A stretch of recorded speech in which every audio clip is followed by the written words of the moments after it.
Salut, c'est Marc. Dans cette vidéo, on va regarder comment créer un arrière-plan fixe au niveau de WordPress en utilisant Gutenberg. Donc, on va tout de suite aller au niveau des articles et on va voir qu'on va pouvoir réaliser un arrière-plan fixe qui va être réparti sur plusieurs cases en utilisant les fonctionnalités de Gutenberg. Donc ici, je vais cliquer sur Ajouter. La première chose qu'on va faire ici, c'est ajouter un groupe. Donc ce groupe, en fait, c'est une section qui va regrouper l'ensemble des éléments qui sont contenus à l'intérieur. Donc ça permet d'avoir des différentes sections au niveau de la page. On va pouvoir ici déployer la vue en liste afin de retrouver ce groupe ici sur le côté et comme ça on verra un peu mieux ce qu'il contient. Donc ce groupe, on va le passer en pleine largeur. Et à l'intérieur de ce groupe, on va cliquer ici sur le plus et on va marquer colonne. On va sélectionner une colonne. On va prendre, admettons, 3 colonnes. Et une fois qu'on a sélectionné ces colonnes, on va cliquer sur le plus et on va rajouter un groupe à l'intérieur. Donc on va prendre les 3 colonnes. Ici, on va rajouter un groupe à l'intérieur. Alors je répète 3 fois l'action parce que quelquefois, si on fait des duplicata, il y a des erreurs qui se produisent. Donc pour être sûr que ça se passe bien, ici, à chaque coup, je vais répéter 3 fois l'action. Une fois qu'on a fait ça, donc on a toujours un plus à l'intérieur de notre groupe, on va pouvoir cliquer dessus, et ici on va marquer bannière, ou alors vous pouvez marquer cover, comme vous voulez. On va marquer cover. Voilà, on retrouve la possibilité de télécharger une bannière, donc soit en la téléchargeant depuis son ordinateur, soit en la téléchargeant depuis sa médiathèque. Donc moi je vais aller chercher une image dans la médiathèque, je vais prendre celle-ci, et je vais la sélectionner. On a maintenant notre image qui est présente ici, on va pouvoir la sélectionner, on va descendre, et l'opacité ici de la superposition, on va la réduire à 0. Et une fois que c'est fait, on va pouvoir revenir ensuite sur les marges, on reviendra un petit peu après. Donc on va aller dans la seconde colonne, et on va faire exactement la même chose. On va prendre une bannière, on va aller dans la médiathèque, on va sélectionner la même image, on sélectionne notre bannière, on descend, et dans la superposition, au niveau de l'opacité, on met à 0. On fait la même chose pour le troisième élément. On met donc une bannière, médiathèque, on va toujours chercher la même image, on la sélectionne, on sélectionne notre bannière, on descend, et on met l'opacité de superposition à 0. Donc on se retrouve avec 3 couvertures qui sont au niveau de notre page. Ce qu'il va falloir faire, c'est peut-être un petit peu agrandir l'élément. Donc pour ça, on va sur la colonne principale, ici, et on va pouvoir ici agrandir. On va pouvoir mettre par exemple en pleine largeur, ce qui nous permet d'avoir une largeur de 1200. Donc après, vous réglez comme vous le souhaitez. Ensuite, ça c'est la colonne principale. On peut aller sur chacune des colonnes.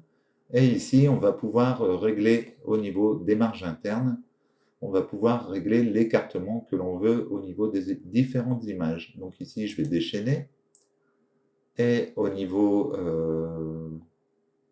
ou alors je vais laisser enchaîner, ça sera plus simple, j'aurai qu'un réglage.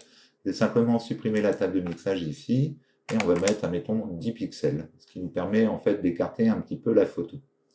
Donc on peut faire la même chose pour l'autre colonne, ici, on va aller dans les marges internes, donc je vais cliquer sur la table de mixage, je vais mettre 10 pixels, troisième colonne, je descends, marge interne, table de mixage, 10 pixels. Donc ça nous permet d'avoir une séparation entre chaque élément. Ensuite, on a la possibilité aussi de pouvoir redimensionner ces différents éléments, si on le souhaite. On n'est pas obligé de les garder à la même taille, on peut tout à fait, comme ça, les paramétrer un peu comme on le souhaite. Donc, ce qui nous permettra de personnaliser un peu plus au niveau de la page, puisque après, on peut très bien prendre l'élément ici et venir, par exemple, l'aligner au milieu, avoir des décalages comme ça au niveau de l'image. Et on fait un petit peu comme on le souhaite. Donc une fois qu'on a fait tout ça, on va sélectionner chaque couverture et ici on va cliquer sur arrière-plan fixe. Automatiquement, il va nous régler l'image sur la totalité de l'écran, ce qui fait que si on effectue la même action sur chaque image, on aura la suite qui va se projeter sur les parties suivantes. Donc si je prends la deuxième image ici, je fais arrière-plan fixe, je prends la troisième image ici et je fais arrière-plan fixe. Et donc comme ça, on a tout le contenu de l'image. Donc pour vérifier ça, c'est très simple, hein, on peut sélectionner ici notre élément, donc on va aller au niveau de la colonne. Ici, je vais rejustifier en haut. On va remettre les images à la même taille pour plus de simplicité.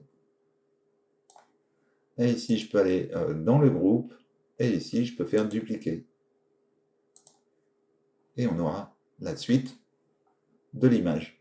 Si je fais publier, on va voir l'article. On arrive sur notre image et quand je vais descendre, on aura notre image qui sera fixe en arrière-plan. Donc après, vous pouvez régler la taille des différentes marges au niveau des cases. Vous n'êtes pas obligé d'avoir toutes les cases de la même taille. Par exemple, ici, si je vais sur modifier, je peux très bien sélectionner la bannière ici, aller dans les marges internes, déchaîner et décider que, par exemple, sur la gauche, je mets plus de marge. Voilà. Alors ici, je ne suis pas sur le bon élément, pardon. Il faut que je clique ici sur la vue en liste et que j'aille sur la colonne. Et là, à ce moment-là, je peux déchaîner.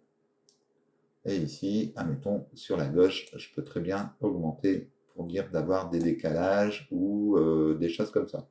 Donc on peut faire vraiment des créations qui sont plutôt sympas. Si je prenais le deuxième groupe ici, pareil, je vais déchaîner. Ici, je retire les colonnes, je vais sur la dernière, je déchaîne. Et ici, sur la droite, on pourrait augmenter, ce qui nous donne un décalage comme ça. Donc après, on peut travailler un petit peu comme on veut. On peut également changer la taille des images. On pourrait très bien faire un système comme ça, avec des images qui soient décalées. On peut faire un petit peu tout ce qu'on veut. Donc je vous laisse regarder ça, faire un style un petit peu comme vous le voulez. On peut aller prévisualiser.